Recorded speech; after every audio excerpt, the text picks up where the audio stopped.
Hi, I'm Rachel Martinez, and yes, my own family spent 3 years treating me like a charity case, rolling their eyes every time I asked for help with basic expenses, convinced I was a failure who couldn't manage money or hold down a real job. What they didn't know was that I'd been quietly building a tech empire worth millions, living modestly by choice while testing who truly cared about me versus who just wanted to feel superior. The day I walked into First National Bank and withdrew $8. 7 million in front of my shocked brother changed everything, but what happened next revealed truths about family, money, and unconditional love that I never saw coming. Before we jump back in, tell us where you're tuning in from, and if this story touches you, make sure you're subscribed, because tomorrow, I've saved something extra special for you. It started with a simple text message that I sent to our family group chat on a rainy Thursday morning in Austin. I was standing in my small downtown apartment, looking at my nearly empty refrigerator, when I typed the words that would eventually expose everything. Hey everyone, really struggling this month. Could someone lend me $200 for groceries? I'll pay it back next week, I promise. The responses came quickly, each one a small knife to my heart wrapped in what my family probably thought was helpful concern. My mother Linda was first. Oh honey, again? What happened to that job interview you mentioned? Then my older brother Marcus chimed in, Rachel, you're 28. When are you going to get your life together? My sister Sarah was slightly more sympathetic. But equally condescending, I can Venmo you $50, but seriously, have you considered getting a real job instead of whatever freelance stuff you're doing? My father Robert waited until evening to respond, and his message stung the most. Your mother and I have been talking. We love you, but we can't keep enabling this pattern. Maybe it's time to move back home and figure out a real career path. I sat on my second-hand couch, staring at these messages from the people who were supposed to know me best, and felt the familiar weight of their disappointment. For 3 years, ever since I'd graduated from UT with my computer science degree, they'd watched me struggle with what they perceived as directionless wandering. I lived in a modest apartment, drove a 10-year-old Honda Civic, bought clothes from thrift stores, and yes, occasionally asked family members for small loans when I claimed to be between projects. What they didn't know, what nobody in my family knew, was that those small loans were the only money I ever actually needed from them. The rest of my life was an elaborate performance designed to answer a question that had been eating at me since childhood. Would my family love and support me if I truly needed help, or did their affection depend on my success?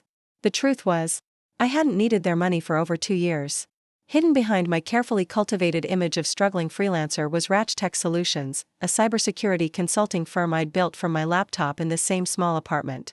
What had started as helping local businesses secure their networks had exploded into contracts with major corporations across Texas and beyond. My client roster included 3 Fortune 500 companies, 2 government agencies, and a cryptocurrency exchange that paid me more in 1 month than my family thought I made in a year. But I'd kept it secret, maintaining my modest lifestyle while quietly funneling profits into investment accounts and business expansion. I drove the old Honda because it was reliable and unassuming. I shopped at thrift stores because I genuinely enjoyed finding unique pieces, and because the extra money went toward building something bigger than myself. I lived in the small apartment because it was walking distance from my favorite coffee shop where I did my best thinking, and because I was saving for something that would matter more than impressing people with material possessions. The $200 grocery request wasn't about the money. It was about testing whether my family's love was conditional, whether they saw me as a person worth supporting or just another burden to manage. Their responses told me everything I needed to know, and honestly, it broke my heart more than I'd expected. I walked to my window and looked out at the Austin skyline, the city lights reflecting off the Colorado River. Tomorrow, I had a meeting with a venture capital firm that wanted to discuss a potential $50 million acquisition of Rach Tech. Next week, I was flying to Silicon Valley to present my new AI security protocols to a tech giant whose name everyone would recognize. The contrast between my secret professional life and my family's perception of me had never felt more surreal. My phone buzzed with another message, this time from Marcus. Look, I'll send you the $200, but this has to stop. Sarah and I have been talking, and we think you might need professional help. Like therapy or career counseling or something. I laughed, but there was no humor in it. My brother, who worked in middle management at an insurance company and complained constantly about his mortgage payments, was offering to send me money he could barely afford while suggesting I needed professional help. The irony was almost too much to bear. That night, I made a decision that would change everything. I was tired of the performance, tired of watching my family's pity and frustration, tired of testing their love in ways that were ultimately unfair to all of us. It was time to reveal the truth, but I wanted to do it in a way that would make them understand not just what I'd accomplished, but why I'd felt the need to hide it. I opened my laptop and began drafting an email to my family, then deleted it. Started a text message, then thought better of it. This wasn't something that could be communicated through words alone. They needed to see it, to experience the revelation in a way that would be impossible to dismiss or rationalize away. The plan that formed in my mind was dramatic, perhaps unnecessarily so, but it felt appropriate given the magnitude of the deception I'd been maintaining. I would take Marcus up on his offer to send me the $200, then invite him to come with me to the bank to deposit it. Once we were there, I would show him exactly what my financial situation really looked like. I texted him back, "Thank you so much, Marcus. I really appreciate it. Would you mind coming with me to the bank tomorrow to deposit it?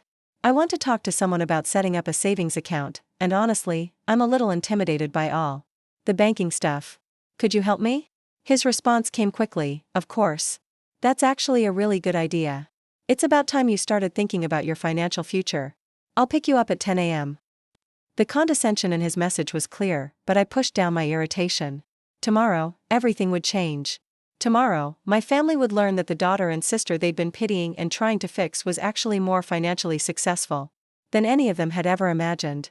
I spent the evening thinking about how we'd gotten to this point. Growing up, I'd always been the quiet one, the bookish kid who preferred computers to parties, coding to shopping. Preparing and narrating this story took us a lot of time, so if you are enjoying it, subscribe to our channel. It means a lot to us. Now, back to the story. My parents had supported my education, proud when I graduated summa cum laude, but they'd never really understood what I did for work. When I tried to explain cybersecurity consulting, their eyes would glaze over.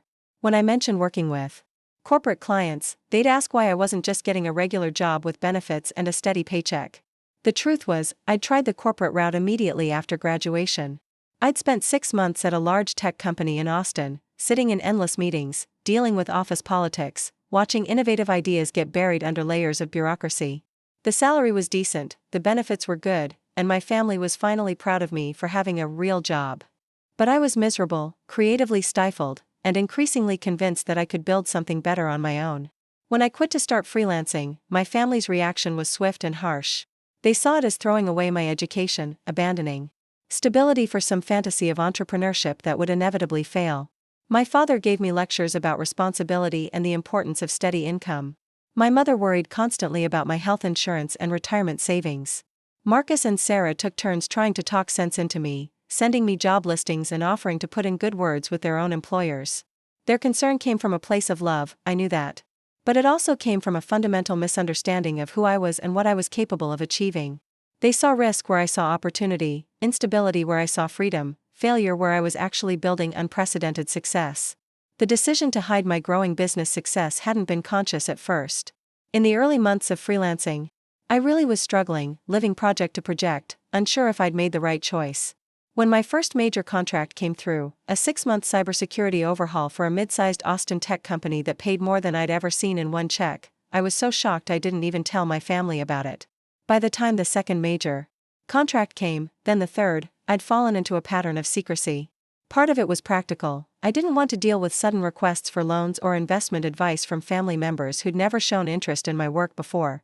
But if I'm being honest, part of it was also defensive. I wanted to prove to myself that I could build something significant without their approval or support, that their lack of faith in me said more about their limitations than mine. And part of it, the part one was least proud of, was curiosity. I wanted to see how they would treat me when they thought I was struggling, whether their love was truly unconditional or whether it was tied to their perception of my success. The small loans I occasionally requested became my way of testing this, even though I knew it wasn't entirely fair to them. Now, sitting in my apartment the night before everything would change, I felt a mixture of anticipation and anxiety. Tomorrow would answer questions I'd been carrying for years, but it would also fundamentally alter my relationship with my family in ways I couldn't predict. Would they be proud of what I'd accomplished? Would they be hurt by my deception? Would they understand why I'd felt the need to hide my success, or would they see it as just another example of my supposed poor judgment? I walked to my desk and looked at the framed photo sitting next to my computer, my family at last year's Christmas gathering, all of us smiling at the camera, arms around each other. In that moment, captured forever in pixels and print, we looked like what we were supposed to be, a close, loving family supporting each other through life's challenges and celebrating each other's victories. The reality was more complicated. Love was there, definitely, but it was tangled up with expectations, assumptions, and misunderstandings that had been building for years. Tomorrow would either begin to untangle those knots or make them impossibly tighter. I closed my laptop, turned off the lights, and went to bed, knowing it would be the last night my family saw me as their struggling, directionless youngest member who needed saving. Tomorrow, I would show Marcus exactly how much saving I actually needed, and then we would all figure out what came next. The morning arrived gray and drizzly, typical for Austin in early spring. I dressed carefully in clothes that supported the image I'd been maintaining: worn jeans, a faded UT sweatshirt, and sneakers that had seen better days. But underneath the carefully cultivated appearance of financial struggle, I felt a confidence that had been building for months. Today wasn't just about revealing my secret, it was about reclaiming my narrative and showing my family who I really was beneath their assumptions. Marcus arrived precisely at 10 a.m., as punctual as always. He honked from the parking lot, and I grabbed my purse, an actual designer bag I'd bought to celebrate my first $1 million year, though from the outside it looked like something I might have found at a consignment shop. "Ready to get your financial life together?" he asked as I climbed into his SUV, his tone suggesting he was doing me an enormous favor. "More ready than you know," I replied, and something in my voice must have caught his attention because he glanced at me sideways. "You seem different today," he observed. "More? I don't know, confident? That's good. Maybe this savings account thing will be the start of you really turning things around." I bit back the response I wanted to give and instead just smiled. "I think today is definitely going to be a turning point." The drive to First National Bank took 15 minutes through downtown Austin traffic. Marcus spent most of it giving me unsolicited advice about budgeting, emergency funds, and the importance of establishing credit. I listened politely, occasionally nodding or asking questions that encouraged him to continue his lecture. It felt surreal, receiving financial advice from my brother while knowing that my investment portfolio was worth more than his house. We pulled into the bank parking lot, and I felt my heart rate increase. This was it, the moment of truth that would change everything between us. As we walked toward the entrance, Marcus put his hand on my shoulder in what was clearly meant to be a supportive gesture. "Don't be nervous," he said kindly. "Opening a savings account is easy, and it's a smart first step. I'm proud of you for wanting to take control of your finances." The condescension stung, but I reminded myself that in a few minutes, everything would be different. We entered the bank, and I approached the reception desk with Marcus trailing behind me, clearly ready to step in if I needed help navigating the complex world of basic banking services. "Good morning," I said to the receptionist, a young woman with a professional smile. "I need to speak with someone about a large withdrawal, please." Marcus frowned. "Rachel, we're here to open a savings account, remember? And to deposit the money I sent you." I turned to him with a smile that probably looked mysterious. "We're here for both, actually. But first, I need to take care of some business." The receptionist directed us to a customer service representative, a middle-aged man named Mr. Thompson, who invited us to sit at his desk. Marcus was looking increasingly confused, but he followed my lead as we settled into the chairs across from the banker. "How can I help you today?" Mr. Thompson asked, his attention focused on me. "I need to make a withdrawal from my business account," I said clearly. $8.7 million. The silence that followed was deafening. Marcus stared at me as if I'd just announced I was planning to rob the bank. Mr. Thompson's eyebrows rose slightly, but his professional demeanor remained intact as he turned to his computer. "Certainly," he said, fingers moving across his keyboard. "Can I have your account number and identification, please?" I handed over my driver's license and recited the account number I knew by heart. Marcus was still staring at me, his mouth slightly open, as Mr. Thompson verified my identity and account details. "Everything appears to be in order, Ms. Martinez," the banker said after a few minutes. "However, a withdrawal of this magnitude will require some additional verification and possibly a brief hold for security purposes." "May I ask the purpose of this withdrawal?" "Investment opportunity," I replied smoothly. "Time-sensitive acquisition that requires immediate liquidity." Marcus finally found his voice. "Rachel, what the hell is going on? $8.7 million? What kind of joke is this?" I turned to my brother, seeing my own reflection in his shocked expression, and felt a surge of emotion I hadn't expected. This was the moment I'd been planning for months, but now that it was here, I realized how much I'd missed being able to share my successes with my family. "It's not a joke, Marcus," I said gently. "This is what I've been trying to tell you. What I've been trying to show all of you. I don't need your $200 for groceries. I haven't needed anyone's money for years. I've been running a cybersecurity consulting firm that's about to be acquired for more money than our entire family has ever seen." Mr. Thompson discreetly excused himself to process the withdrawal paperwork, leaving Marcus and me alone at his desk. My brother was silent for a long moment, his mind clearly racing to process this information. "You're serious," he said finally. "You actually have $8 million in a bank account." $8.7 million in this account, I corrected. "There are other accounts, other investments." "Marcus, I'm not the struggling freelancer you all think I am. I'm not the family failure who can't get her life together. I built something real, something significant, and I did it while you all were waiting for me to give up and get a normal job." The hurt in his eyes was immediate and sharp. "Why didn't you tell us? Why did you let us think? Why did you ask for money when you didn't need it?" It was the question I'd been dreading and preparing for in equal measure. How do you explain to someone that you've been testing their love, that you needed to know whether their support was conditional on their perception of your success? "Because I needed to know," I said, my voice quieter now.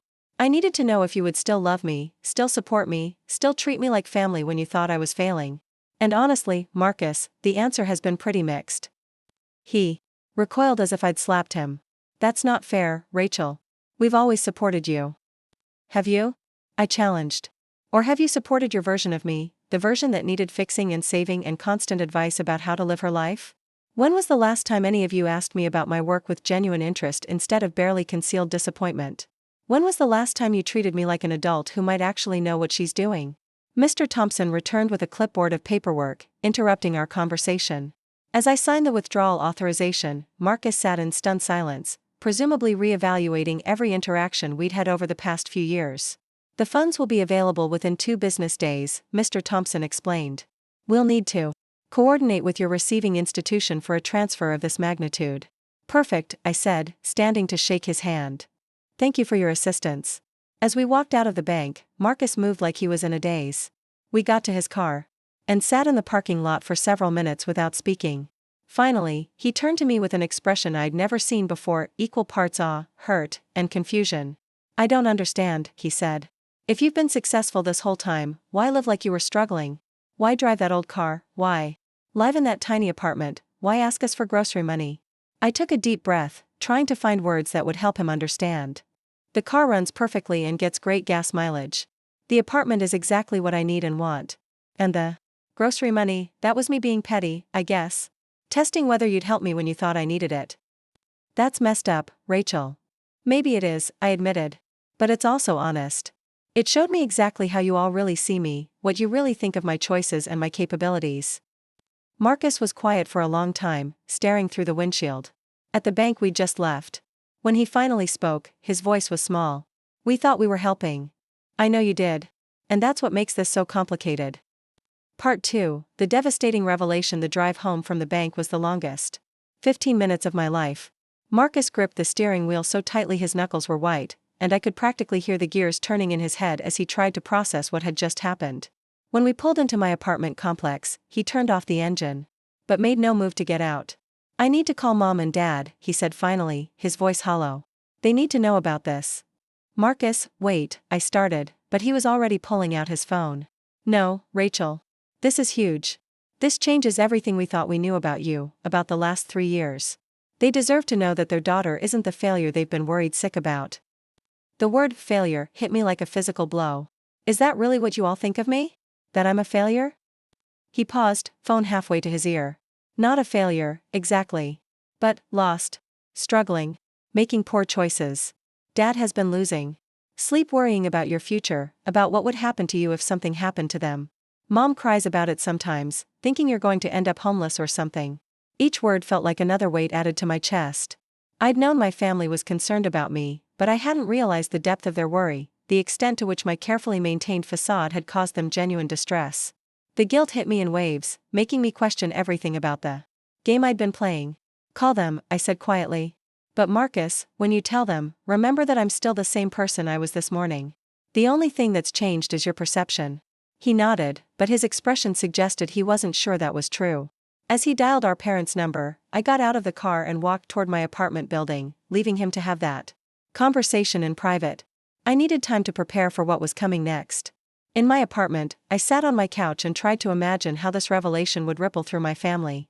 My parents, who had spent 3 years alternating between worry and frustration about my life choices, would now learn that I had been more financially successful than they'd ever dreamed.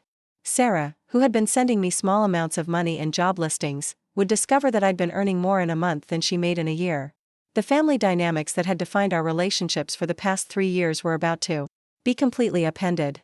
My phone started buzzing almost immediately. First a call from my mother, which I let go to voicemail. Then Sarah, then my father, then a group text from Sarah that simply said, "What the hell, Rachel?" I turned my phone face down and tried to gather my thoughts. About an hour later, I heard footsteps on the stairs outside my apartment, multiple sets of them. I looked through the peephole to see my entire family standing in the hallway, looking like they were about to stage an intervention. Marcus had clearly gone straight to my parents' house after our bank visit. I opened the door before they could knock. "I guess Marcus told you." My mother pushed past me into the apartment, her eyes red-rimmed and her face a mixture of relief and anger. "Rachel Sophia Martinez, you have exactly 5 minutes to explain to me why you've been lying to your family for 3 years." The use of my full name meant I was in serious trouble, the kind I hadn't been in since I was 16 and had crashed my father's car into a mailbox. I gestured for everyone to sit down, though the small living room barely accommodated all 4 of them. "I haven't been lying," I said carefully. "I've been protecting something." "Protecting what?" my father demanded, his usually calm demeanor cracking. "Your family's mental health? Do you have any idea what you've put us through, thinking you were barely scraping by while you're sitting on millions of dollars?" Sarah was pacing in the small space behind the couch, too agitated to sit. "I've been sending you money, Rachel. Money I could barely afford. I've been eating ramen noodles so I could help my little sister buy groceries, and you've been secretly rich this entire time?" The accusation in her voice stung because it was justified. I had let my sister sacrifice for me when I didn't need it, had accepted her help while knowing it came at a personal cost to her. The game I'd been playing suddenly felt less like a philosophical experiment and more like a cruel manipulation of people who loved me. "I never asked you to do that," I said weakly, knowing even as I said it that it wasn't a real defense. "You didn't have to ask," my mother snapped. "That's what families do. We help each other. We sacrifice for each other. And apparently, we worry ourselves sick for each other while one of us sits on a secret fortune and watches us struggle." Marcus, who had been quiet since they arrived, finally spoke up. "She says she was testing us. Testing whether we'd love her if we thought she was failing." The room went dead silent. My father stared at me with an expression I'd never seen before, something between disappointment and genuine hurt. "You were testing us?" "It wasn't supposed to be a test at first," I said, feeling the inadequacy of any explanation I could offer. "It just evolved into one. I wanted to know if your love was conditional on my success, if you'd still support me if you thought I was struggling." "And what exactly did you learn from this test?" my mother asked, her voice dangerously quiet. I looked around at their faces, seeing the hurt and betrayal written clearly in each expression. "I learned that you do love me, even when you think I'm failing. But I also learned that you don't respect me, don't trust my judgment, don't believe I'm capable of making good decisions for my own life. Because you weren't making good decisions." Sarah exploded.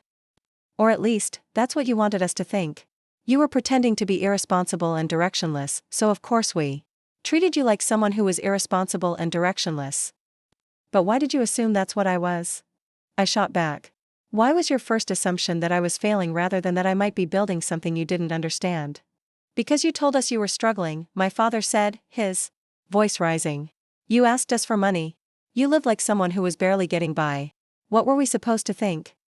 The circular nature of the argument was becoming clear.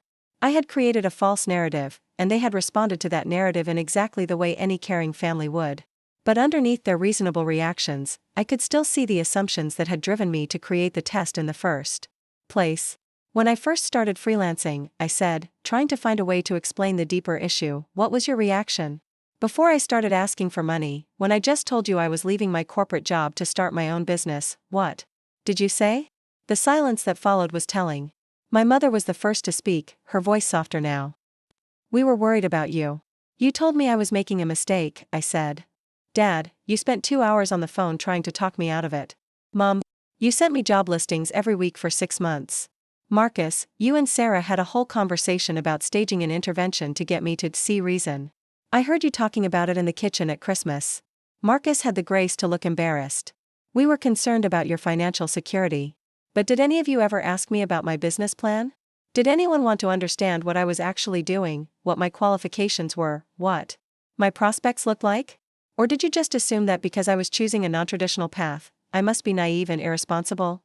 The question hung in the air, unanswered because we all knew what the truth was. My family loved me, but they had never truly believed in my capabilities, never trusted my judgment about my own life and career.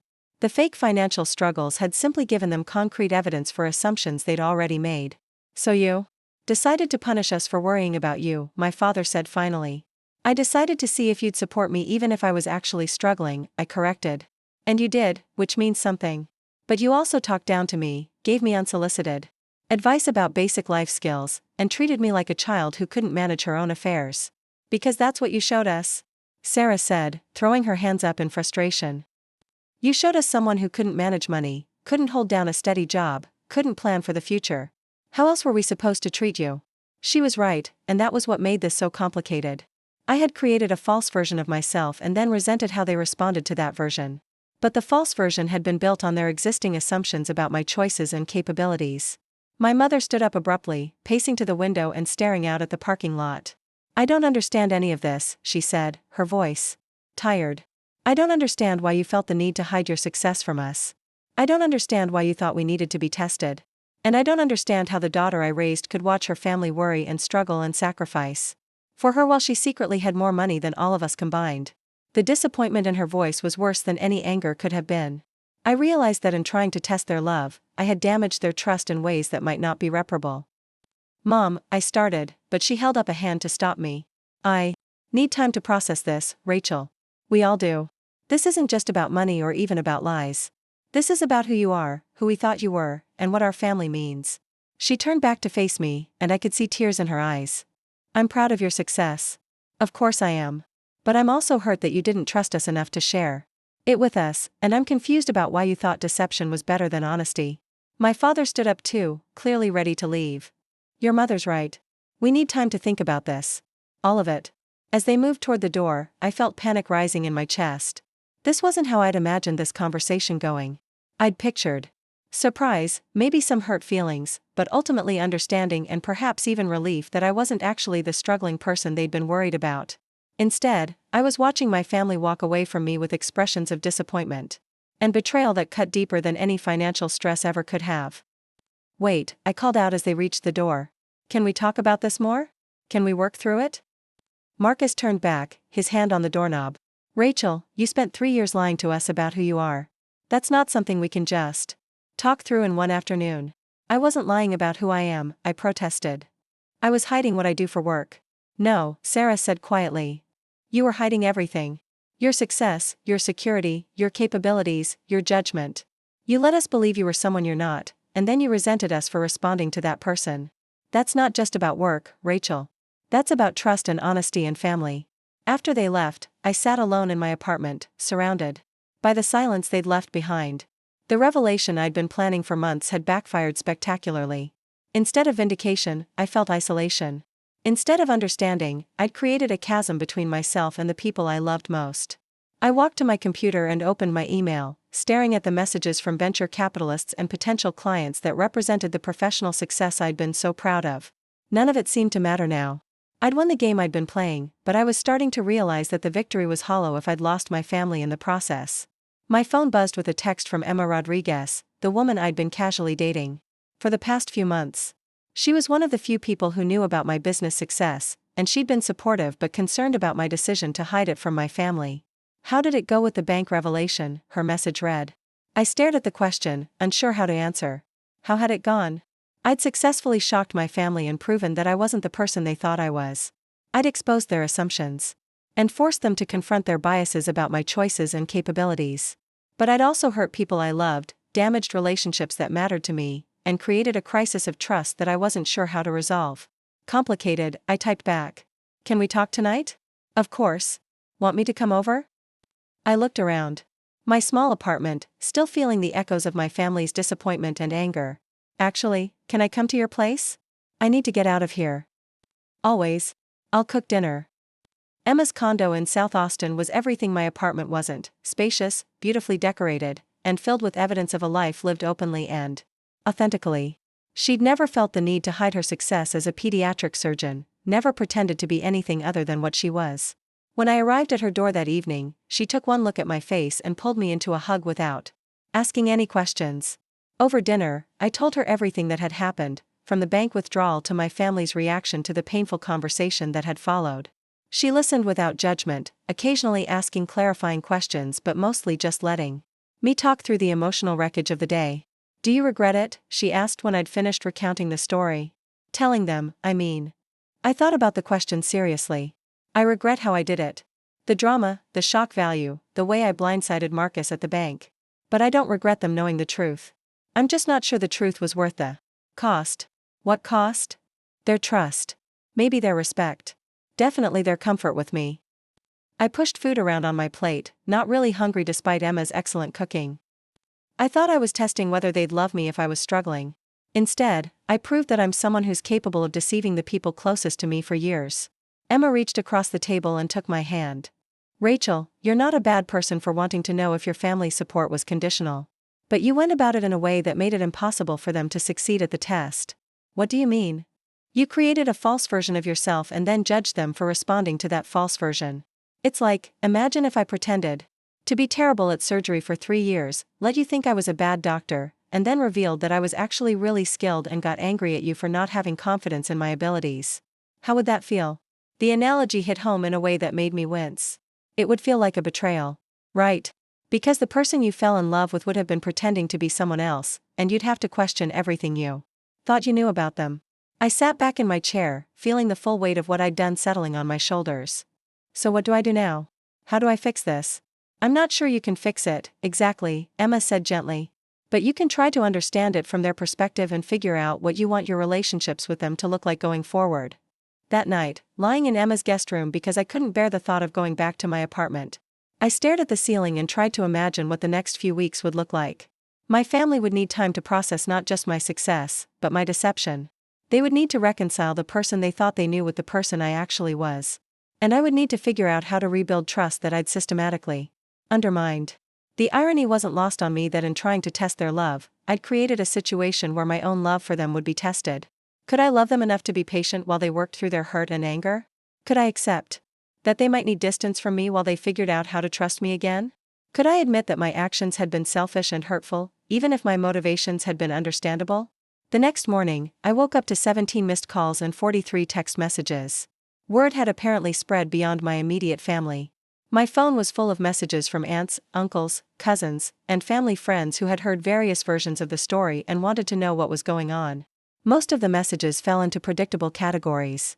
Some relatives were excited about my success and wanted to know if I'd be more generous with family loans now that they knew I could afford them.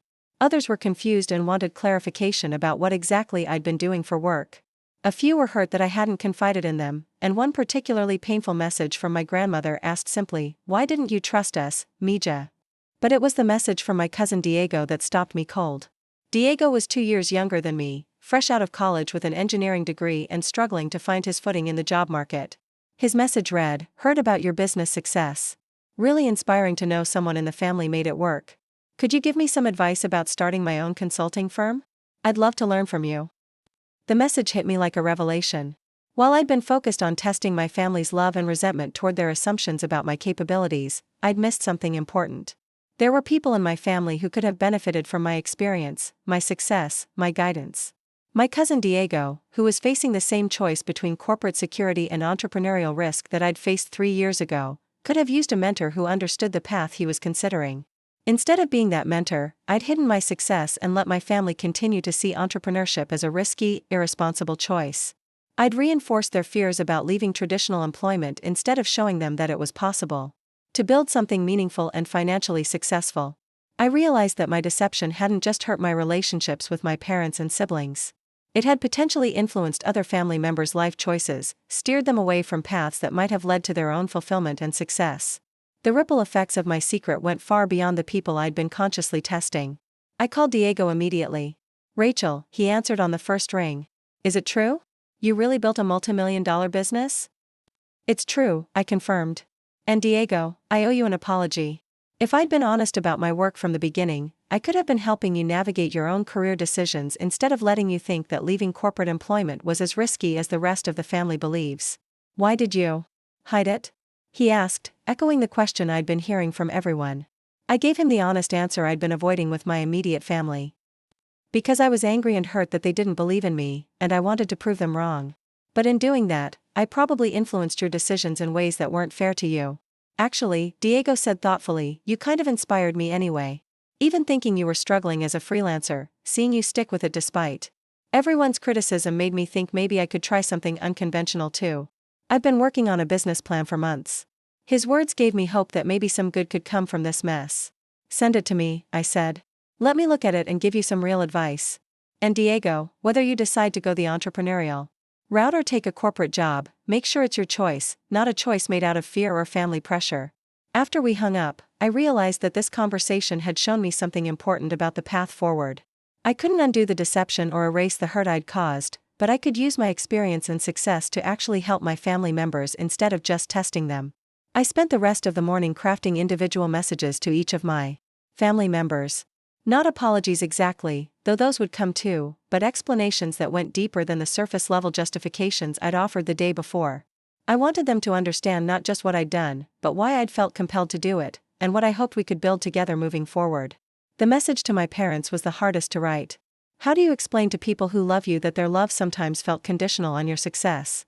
How do you acknowledge that you've hurt them while also helping them understand the assumptions and expectations that had driven you to test them in the first place?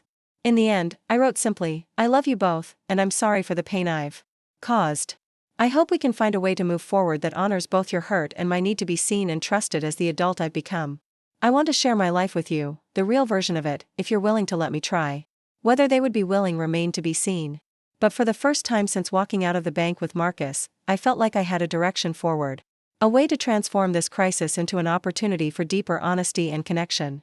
The question was whether my family would be ready to take that journey with me. Part 3, the strategic response. The week following my family's discovery of my hidden wealth was the loneliest of my adult life.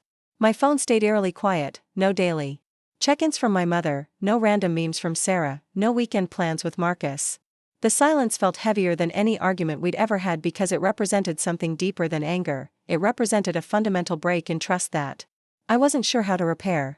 I threw myself into work with an intensity that surprised even me.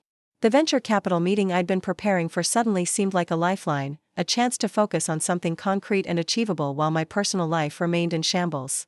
Rach Tech Solutions had 3 major contract negotiations in progress, and I channeled all my nervous energy into preparing presentations, refining security protocols, and strategizing expansion plans.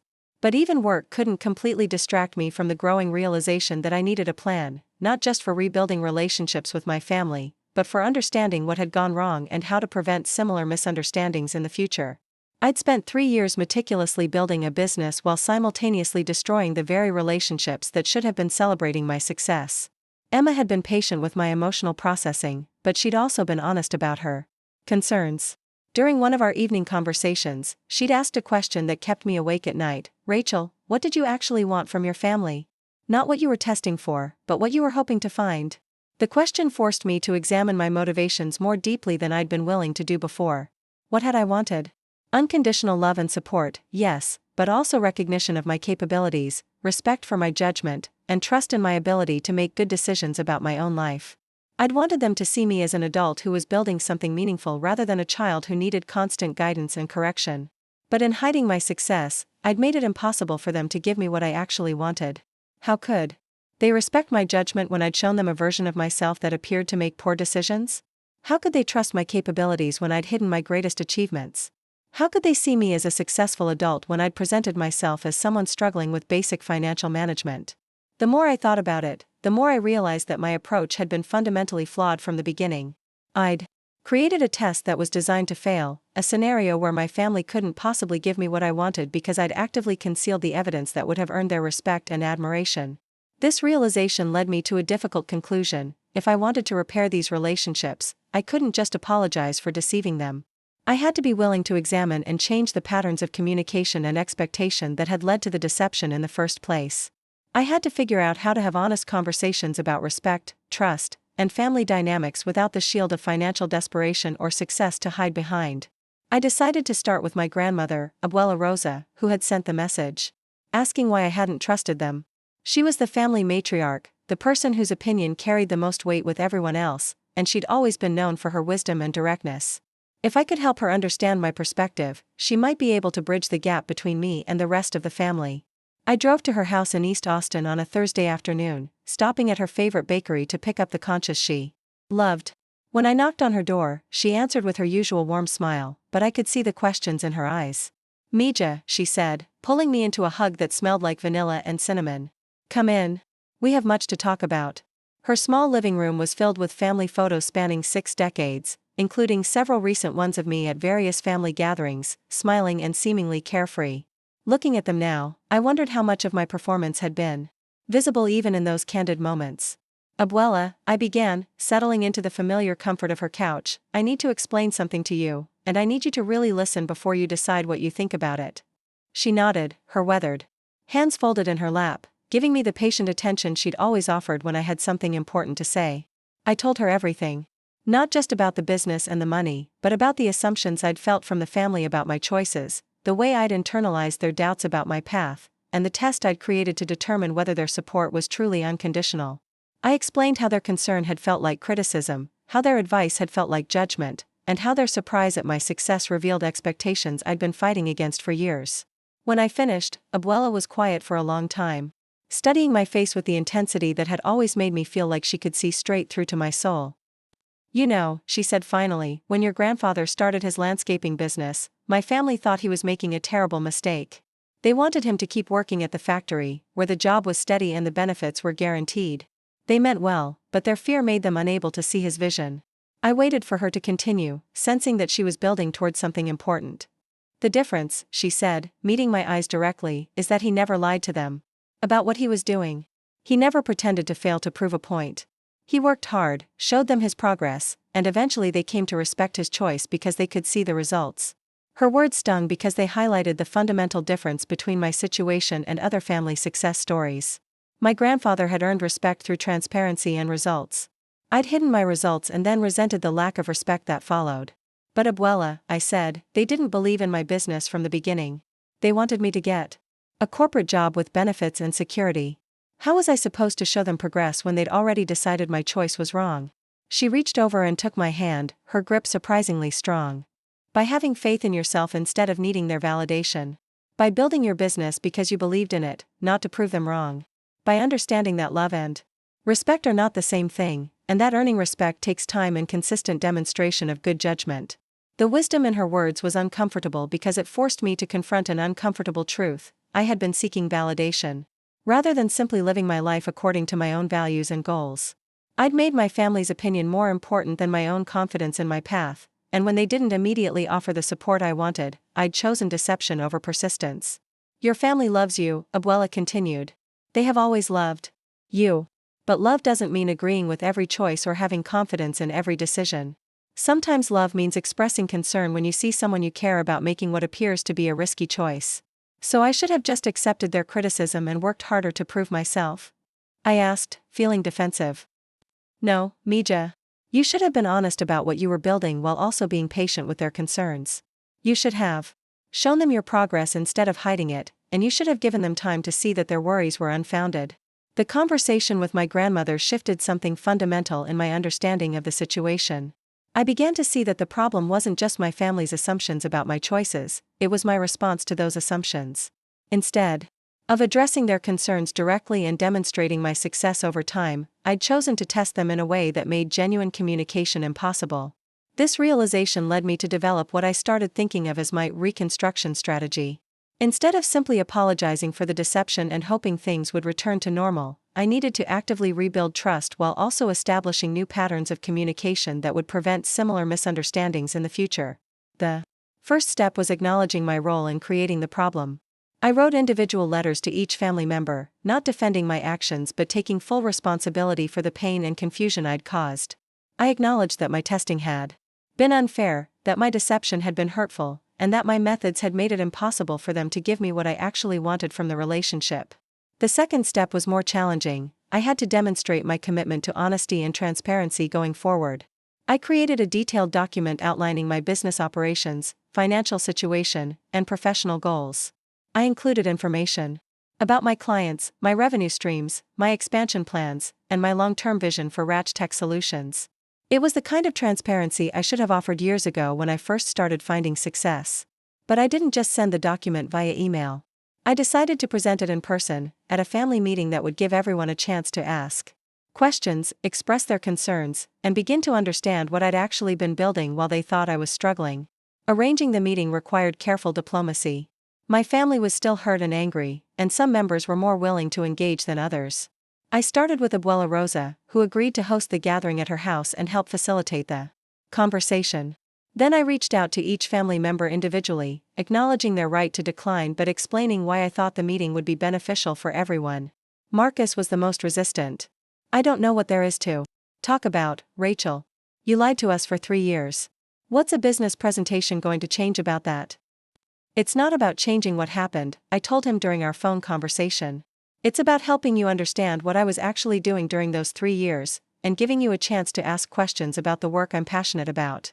You don't have to forgive me or trust me again right away, but maybe you could at least try to understand what drove me to make those choices." Sarah was more willing to attend but set clear boundaries. "I'll come," she said, "but I'm not ready to just move past this like nothing happened. You hurt us, Rachel. You let us worry about you and sacrifice for you when you didn't need it. That's going to take time to process." My parents were somewhere in the middle, hurt but hopeful that the meeting might provide some clarity about their daughter's choices and motivations. "We want to understand," my mother said when I called her. "We want to be proud of your success instead of feeling like we don't even know who you are anymore."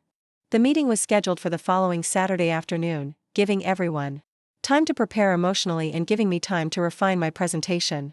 I spent hours organizing my materials, not just the business documents but also a timeline of my emotional journey over the past 3 years, including the moments when I'd felt most supported and most criticized by different family members.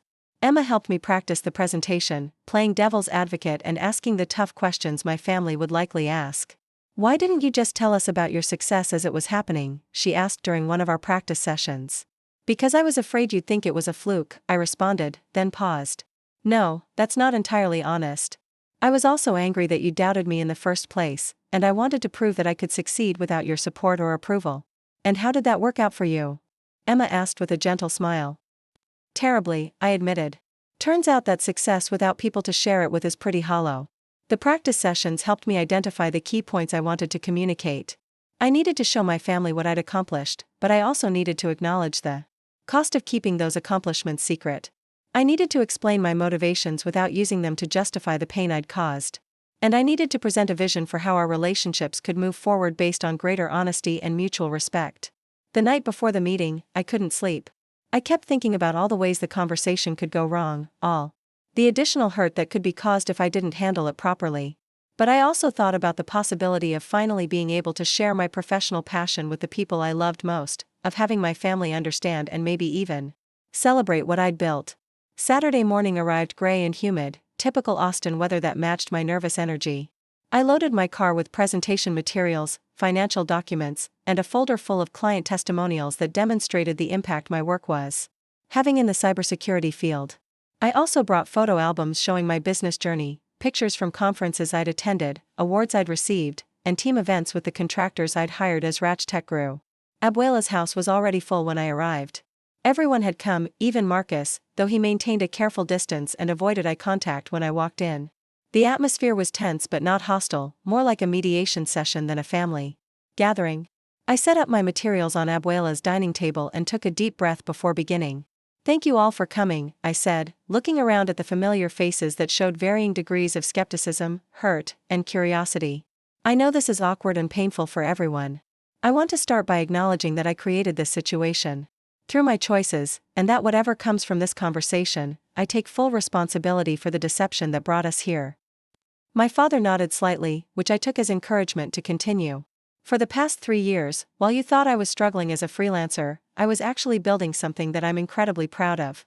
I want to show you what that looks like, not to excuse my deception, but to help you understand what I was protecting and why it felt important to me to succeed on my own terms." I opened my laptop and began walking them through Rachel Solutions from its inception to its current status as a multi-million-dollar enterprise.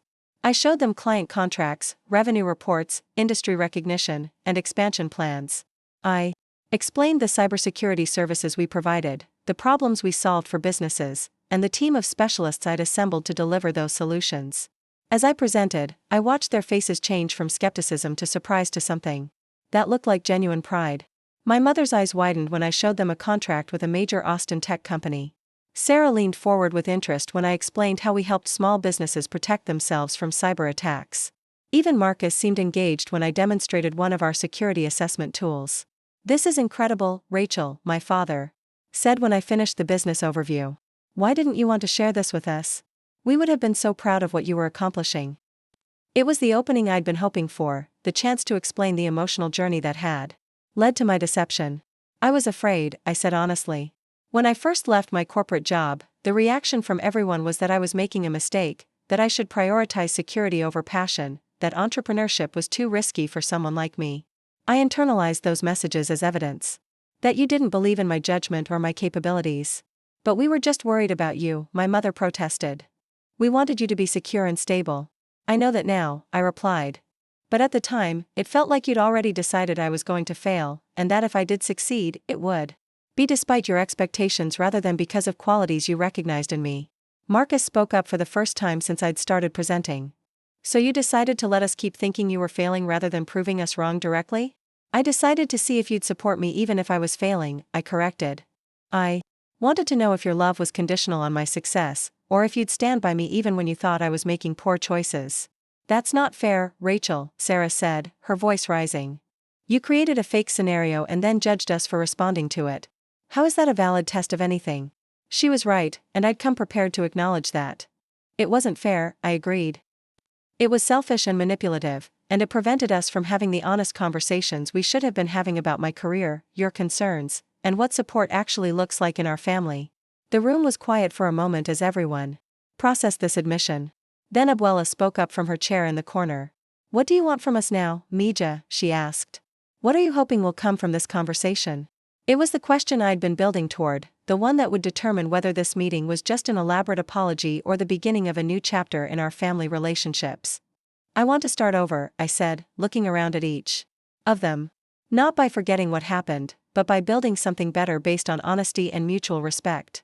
I want to share my work with you, ask for your advice when I need it, celebrate successes together, and yes, probably ask for support when I face real challenges." I paused, gathering courage for the most important part of what I wanted to say. "But I also need you to trust that I'm capable of making good decisions about my own life, even when those decisions don't match your expectations or preferences. I need you to ask questions about my choices instead of assuming I haven't thought them through. And I need you to support me by believing in my capabilities rather than just catching me when you think I'm falling." The silence that followed was different from the angry silence of the previous week. This felt more contemplative, as if everyone was genuinely considering what I'd said and what it would mean to move forward differently. My father was the first to respond. "I think we can do that," he said slowly. "But Rachel, you have to understand that trust is something that has to be rebuilt. You can't just apologize for lying to us and expect everything to go back to normal immediately." "I don't expect that," I assured him. "I'm hoping we can build something better than normal. Something based on who we actually are rather than who we think we're supposed to be." The conversation continued for another 2 hours, with each family member expressing their feelings about the situation and asking questions about my business. Marcus wanted to understand the technical aspects of cybersecurity consulting. Sarah was curious about the challenges of running a business as a young woman in a male-dominated field. My parents asked about my long-term plans and whether I was truly happy with the path I'd chosen. For the first time in years, I felt like they were seeing me as I actually was rather than as the version of me they'd expected or wanted me to be. The conversation wasn't easy, there were moments of tension, expressions of ongoing hurt, and acknowledgments that rebuilding trust would take time. But it was honest in a way our family conversations hadn't been for years. As the meeting wound down, we established some concrete steps for moving forward. I would provide regular updates about my business, both successes and challenges. They would make an effort to ask questions rather than offering unsolicited advice. We would have monthly family dinners where business topics were welcome but not required. And most importantly, we would all work on communicating our expectations and concerns directly rather than letting assumptions and resentments build up over time. Walking to my car after the meeting, I felt emotionally drained but hopeful. The conversation hadn't magically fixed everything, there was still hurt to heal and trust to rebuild, but it had created a foundation for something better than what we'd had before. For the first time in 3 years, I felt like my family was beginning to see and appreciate the real me, challenges and all. The strategic response I'd developed had worked, not because it was perfect, but because it was honest.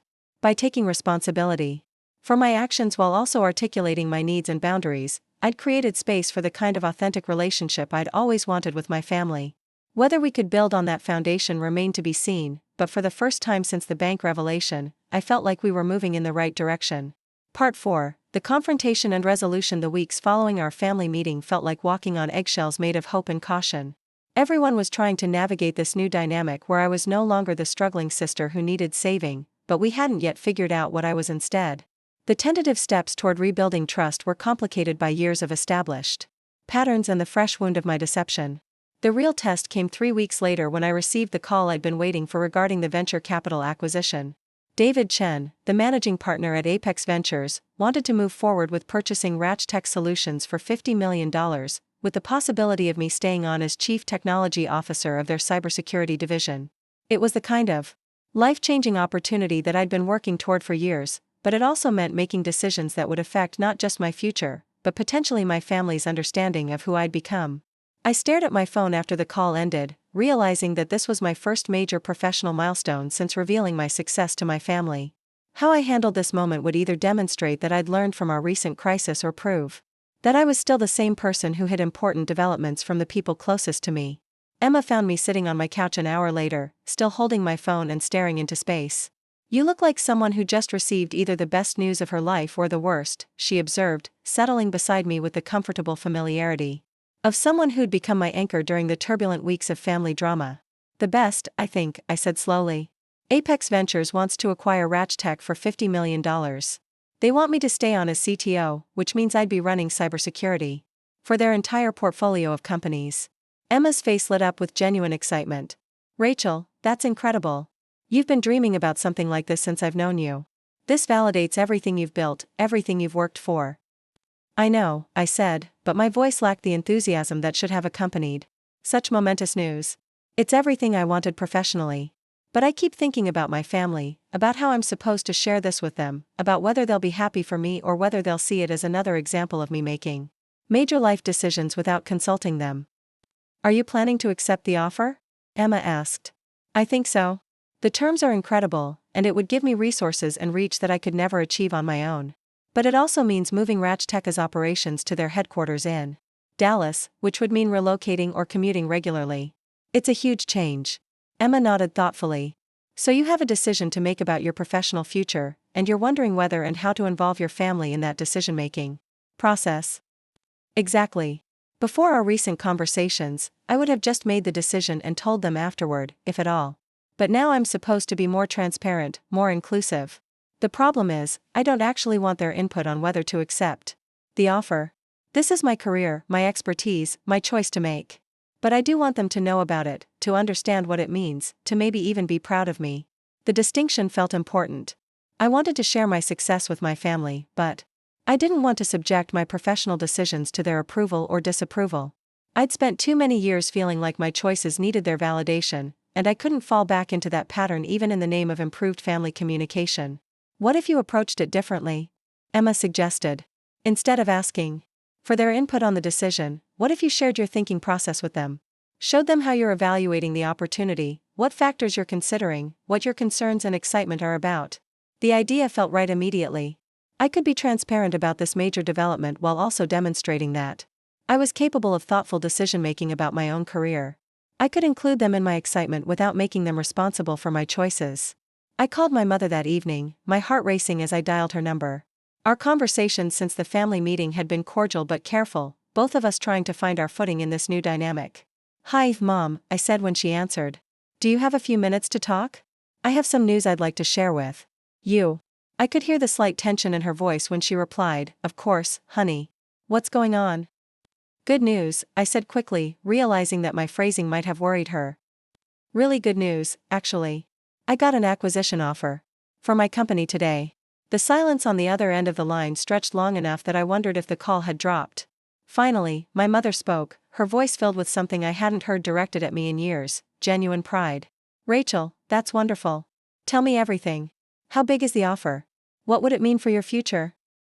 I walked her through the Details of Apex Ventures' proposal, explaining not just the financial terms but what the acquisition would mean for my professional development and the growth potential for my cybersecurity innovations.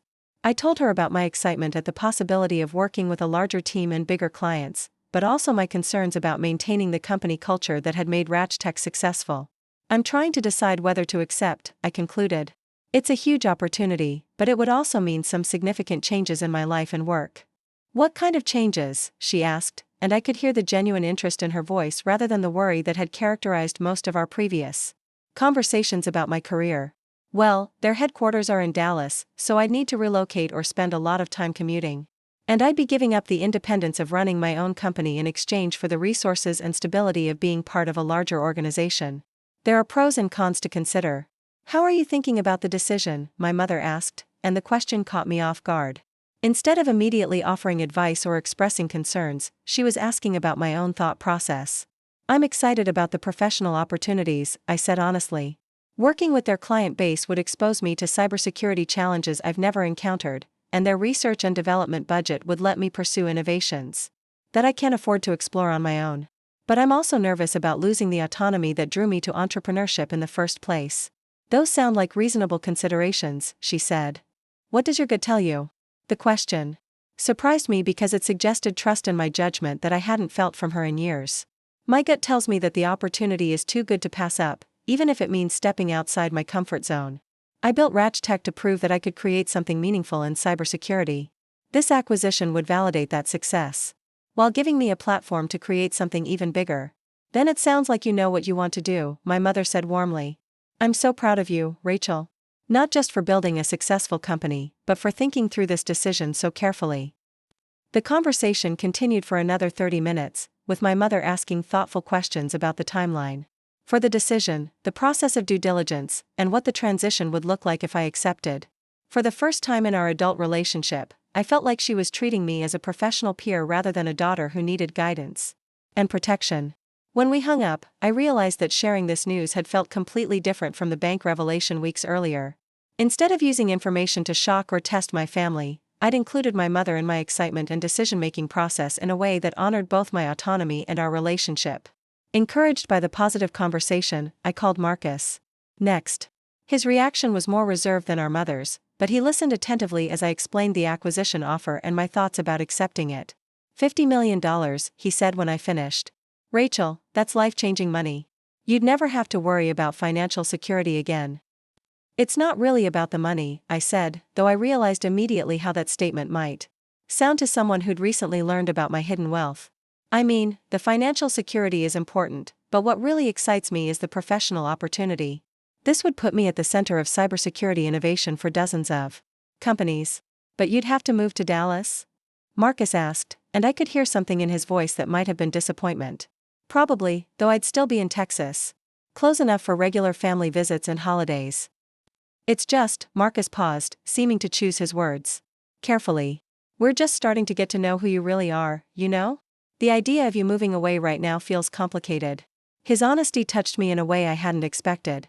Marcus, whether I'm in Austin or Dallas, I'm still going to be your sister. And now that we're communicating more openly, distance doesn't have to mean disconnect the way it might have before. You're right, he said, and I could hear him working through his feelings in real time. I guess I'm still adjusting to the idea that you're the successful businesswoman instead of my little sister who needed help with groceries. I'm both, I said gently. I'm still your little sister, even if I don't actually need help with groceries. Success doesn't change the fundamental relationships between us, Marcus. It just changes the assumptions we make about each other's capabilities. The conversation with Marcus was followed by similar calls to Sarah and my father, each bringing their own perspectives and concerns to the discussion. Sarah was thrilled about the professional recognition the acquisition represented. My father wanted to understand the legal and financial details of the transition. Each conversation felt like a small step toward the kind of family dynamic I'd always wanted, one where my professional life was a source of pride and interest rather than worry and criticism. But the real test came when I gathered the family together to announce my final decision about the acquisition. I'd spent a week carefully evaluating every aspect of the offer, consulting with lawyers and accountants, and ultimately concluding that accepting was the right choice for my career and my future. The family dinner at my parents' house had the same nervous energy as our previous gathering at Abuela's, but this time the anticipation felt positive rather than tense. Everyone knew I had an important announcement to make, and there was genuine excitement about what it might be. "I've decided to accept the acquisition offer," I said after we'd finished eating and moved to the living room. "Apex Ventures will purchase Rachel Solutions for $50 million, and I'll be joining their team as Chief Technology Officer of their cybersecurity division." The response was immediate and overwhelming. My mother started crying happy tears. Sarah jumped up to hug me. My father started asking detailed questions about the transition timeline. Marcus smiled broadly and said, "I can't believe my little sister is going to be worth $50 million. "I'm already worth $50 million, I corrected with a laugh. "This just makes it official and gives me a platform to build something even bigger." The celebration that followed felt like everything I'd been missing during my years of hidden success. My family was genuinely excited for me, proud of what I'd accomplished, and interested in what came next. They asked thoughtful questions about my new role, the companies I'd be working with, and the innovations I was hoping to develop. But more importantly, they treated me like an adult who had made a smart decision about her own life rather than a child who had gotten lucky despite poor judgment. The difference was subtle but profound, representing a fundamental shift in how they saw me and how I saw myself in relation to them. "When do you start?" Sarah asked as the evening wound down. "The transition will take about 3 months, I explained. "I need to transfer my existing clients to other providers or to Apex's team, relocate to Dallas, and get up to speed on their current cybersecurity infrastructure. It's going to be intense, but exciting. We're going to miss having you in Austin," my mother said, but her tone was supportive rather than guilt-inducing. "But we're so proud of what you've built and where you're going." "I'll only be 3 hours away," I reminded her. "And with video calls and regular visits, we'll probably talk more than we have in years." The truth of that statement struck me as I said it. The geographical distance between Austin and Dallas was significant, but the emotional distance I'd created between myself and my family over the past 3 years had been far greater. Moving to Dallas while maintaining open communication would actually bring us closer together than we'd been when I was living across town but hiding the most important aspects of my life. As I drove home that evening, I reflected on how different this announcement had felt from previous major developments in my life. Instead of making the decision in isolation and presenting it as a fait accompli, I'd included my family in my thinking process and celebrated the outcome with them. Instead of hiding my success or downplaying my achievements, I'd shared my excitement and allowed them to be proud of me. The shift represented more than just improved family communication. It reflected a fundamental change in how I saw myself and my relationship to success. I no longer needed to prove my worth by achieving things in secret, and I no longer needed to test my family's love by creating artificial crises. I could be successful and supported, ambitious and loved, independent and connected. 2 weeks later, as I signed the final acquisition papers in a conference room overlooking downtown Dallas, I found myself thinking about the journey that had brought me to this moment. The $50 million transaction represented not just the sale of my company, but the validation of every risk I'd taken, every assumption I'd challenged, and every conventional piece of advice I'd chosen to ignore.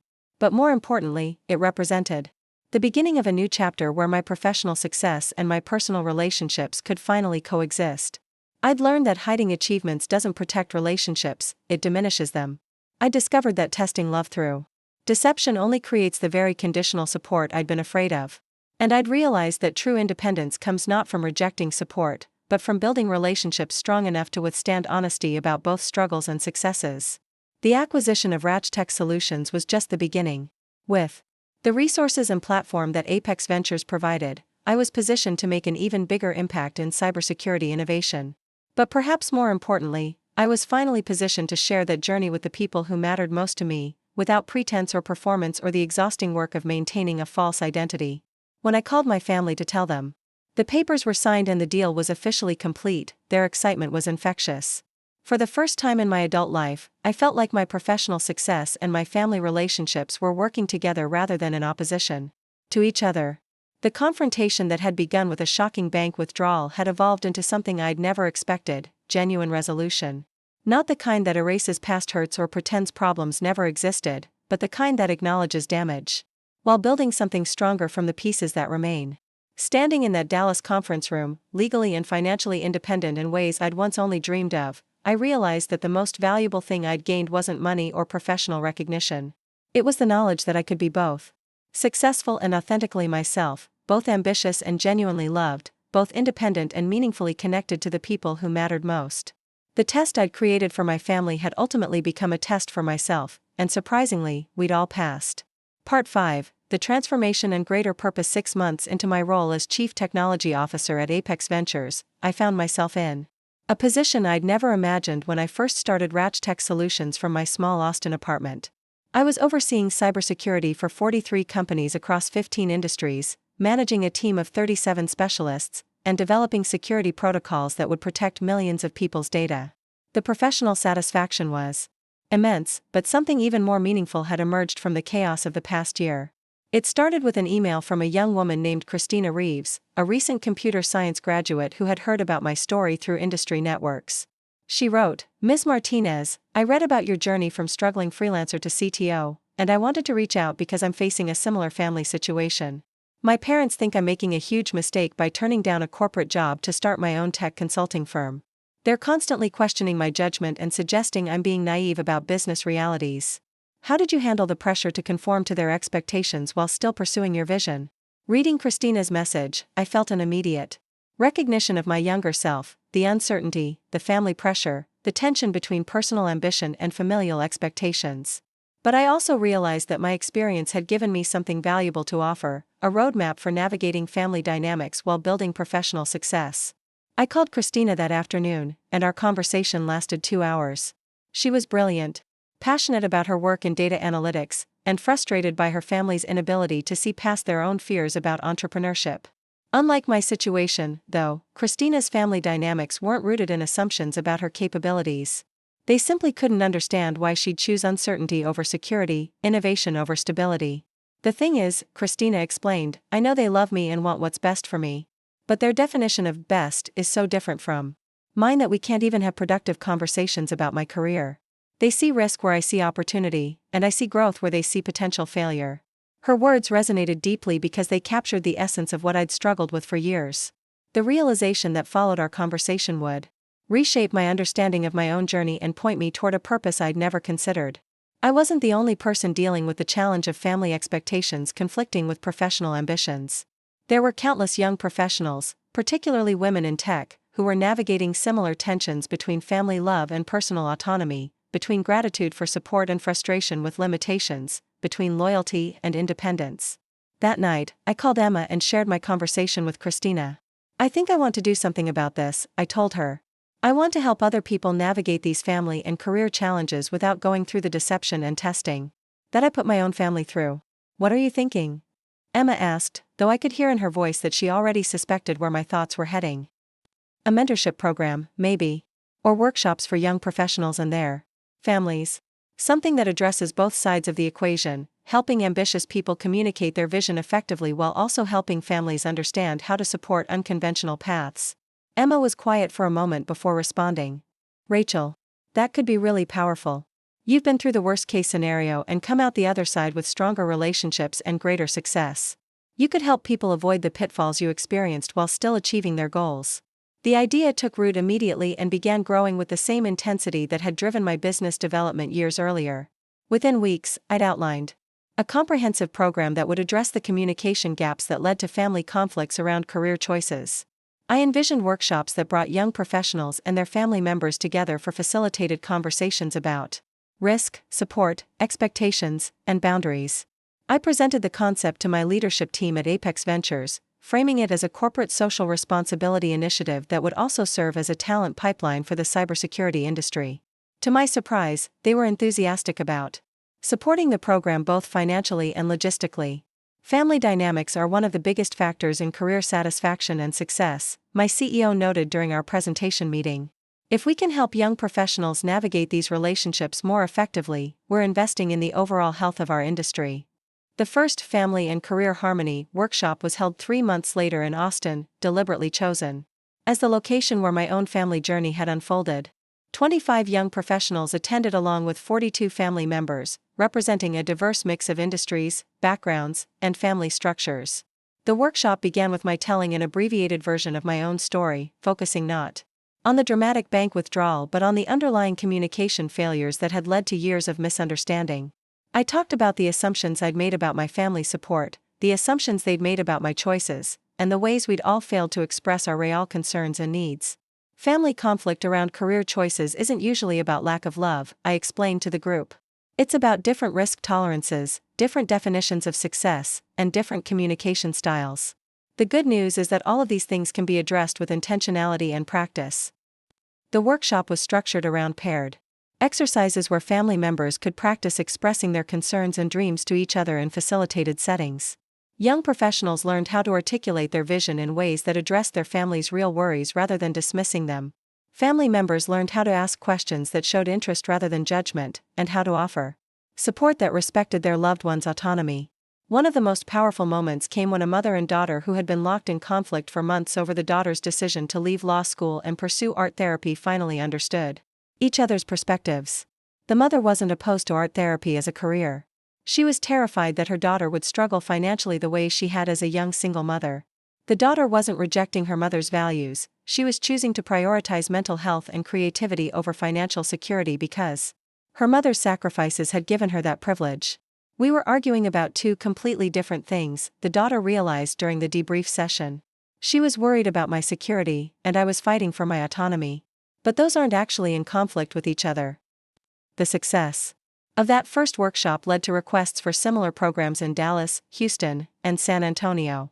Within a year, we were running monthly workshops and had developed online resources for families who couldn't attend in person. The program attracted attention from universities, corporations, and family counseling organizations across the country. But the most meaningful validation came from the families themselves.